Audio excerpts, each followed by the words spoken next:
This is Rat Rods, 2 Lanes, and Neon. About rat rods, rat rod building, exploring the whole car culture, 2-lane roads, getting off the super strips, about the old neon signs, all of our old abandoned gas stations, forgotten hotels. We'll be using our 31 Ford Rat Rod, 100% home built. We call him Frankenstein because he has parts from everything. What I want to do is get back to the back roads. I want to get off the super highways, and I'm focusing on every episode driving the car. Today we went out for a test drive of this brand new car. It's got a couple hundred miles on it, and we just drove it. We're going to venture further and further every couple weeks. There'll be a new upload on my channel, and we're going to start highlighting and spotlighting some of the old gas stations and our older neon signs and things. The Frankenstein's a 31 Ford, home built from scrap metal.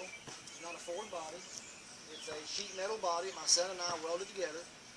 We use the radiator shell only from Ford. The frame is 6-inch C-channel, 9-inch on the back, 373s, 360 cubic inch small block, aluminum heads, all studded, balanced. Great little motor. Today we put about 100 miles on it, just cruising. Very dependable. And it's built from scrap. I want to focus and emphasize that you don't have to have a ton of money to get out and enjoy what we call rat rodding. For instance, our radiator shell, our grill, is nothing more than tomato cage bars. I split a tomato cage, come in, and welded them back together.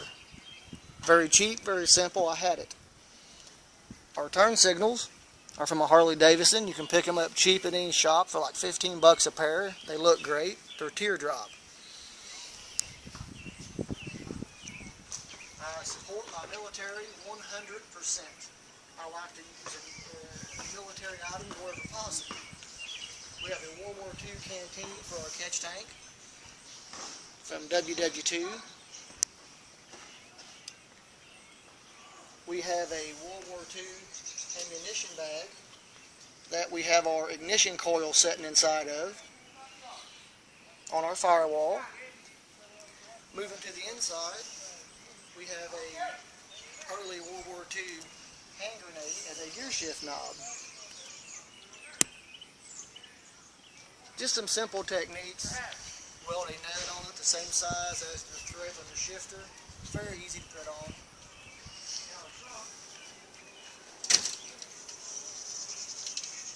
We have a World War II jacket. This jacket covers our battery, makes a good battery cover with some metals. I'm not for sure if the metal placement's right. Please forgive me, you military folk, because I'm ignorant on that stuff. I support our military 100%, because what they do, I can do what I do. Not only do I rat rod and build cars, but I'm ministry. So thank you, military. As I said, the body is this scrap, flat sheet metal. The doors, the interior door is a road sign. You saw the trunk is road signs. The dash was a piece of sheet metal my son and I cut some holes for some gauges, threw it together. Very cheap. Salvage yard that I deal with. Tremendous place, which we'll be visiting in a later episode. It's called Baldwin Recycling in Scottsburg, Indiana. They sell you this stuff over scrap price, way cheaper than new. Good metal. Plug Baldwin Recycling. We're going to focus on rat rods. We're going to focus on driving the automobile and not letting them sit around. I don't know, as you can see, there's bugs stuck all over the grill. There's a bee stuck in it because we drive this car. It is not set. If it is not raining or snowing hard, we drive the car. It is meant to be driven, and we drive it. On our next project we do for our rat rod, we're probably going to build another one. We have another motor. It does not have to be this radical. We're just going to re-ring a small block. As we walk into my garage, there's a lot of other product here I can use on the rat rod. I want to focus on that. This old gas station banner may be a bikini top for my next rod. We haven't decided. As you see, we have some other business signs, some other road signs. You can get a hold of your local recycler. Tell them, hey, we're building a rat rod. Can you save us some old scrap. And the gentlemen at Baldwin Recycling were nice enough to throw these in a pile for me till I got back, because the county turned them in from being run over and caught in wrecks.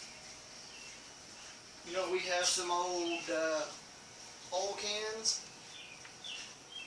These may be cut up later, we don't know. We may decide to use them for patch panels, the old metal cans. You can use them for whatever on the car to fix holes, for fender wells, for entire fenders. We have some old license plates. If you wanted to, you could take 3 or 4 of these old license plates, pick them up at any swap meet, garage sale, bolt them together, bolt hole to bolt hole, end to end. It'll make a nice big long piece. You can bend it, you have another fender for your rat rod. I don't like it when someone tells me, well, that's not what you need to do. You know, I respect their opinion, because there are obviously other builders that do this. But you know, when it comes to a rat rod, junk rules, rust rules. And I could replicate that car without that motor in it for about $2,000. Pick up a 9-inch, pick up a straight axle, do some frame rails, some sheet metal. But it's also a drag car. We're going to video some drag racing with the car. We're going to take it to the track and just drive it. Like I said, our emphasis is driving your car. We want to drive it and be enjoyed. That's what they're meant to do. I have some more that sits around in the garage I don't enjoy. This one's going to be enjoyed. So this will be our first installment on my channel. You can come back every couple weeks or so to Rat Rods, 2 Lanes, and Neon. Focus on other rat rods, other pieces and parts for your rat rod I find in fields, give you ideas where to find them, and the old neon signs from gas stations and hotels. This is Donnie Lewis. Thank you for watching.